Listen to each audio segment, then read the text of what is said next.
On 27 February 2025, President Donald Trump announced new tariffs.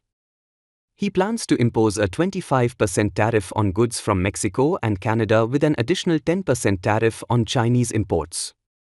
This decision comes as fentanyl inflows remain high. The United States is facing a fentanyl crisis. In 2023, 72,776 people died from synthetic opioids, primarily fentanyl. The tariffs will take effect on 4 March.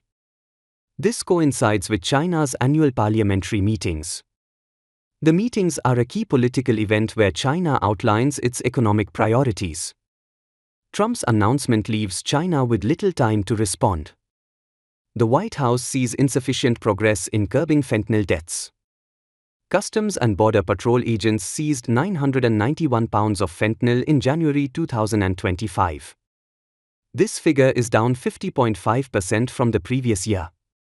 However, it is still enough to cause harm. The Trump administration expresses concerns about fentanyl flows into the US. In a related event, Mexico extradited nearly 30 convicts to the US. This includes drug lord Rafael Caro Quintero. Quintero was convicted in 1985 for murdering a US Drug Enforcement Administration agent. This extradition marks cross-border cooperation in fighting drug trafficking. Trump's tariff strategy mirrors his first-term approach.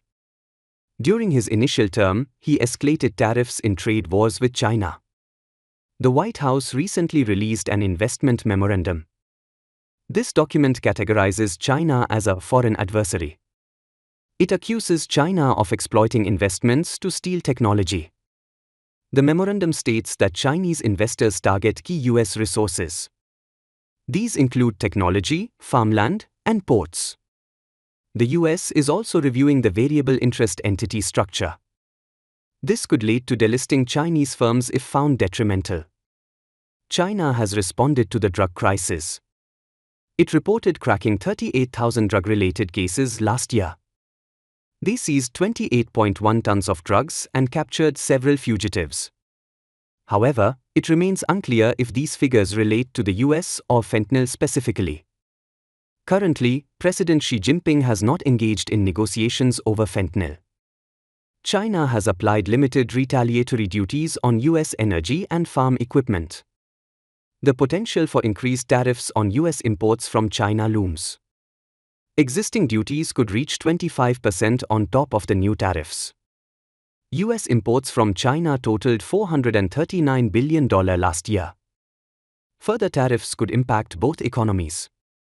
China is already facing a property crisis and weak domestic demand. Meanwhile, US inflation remains persistent and interest rates are elevated. During a recent news conference, Trump downplayed inflation concerns. He stated that previous tariffs raised substantial revenue without harming the economy. He believes the issue is about fairness rather than inflation. The administration maintains that tariffs will not lead to inflation for Americans.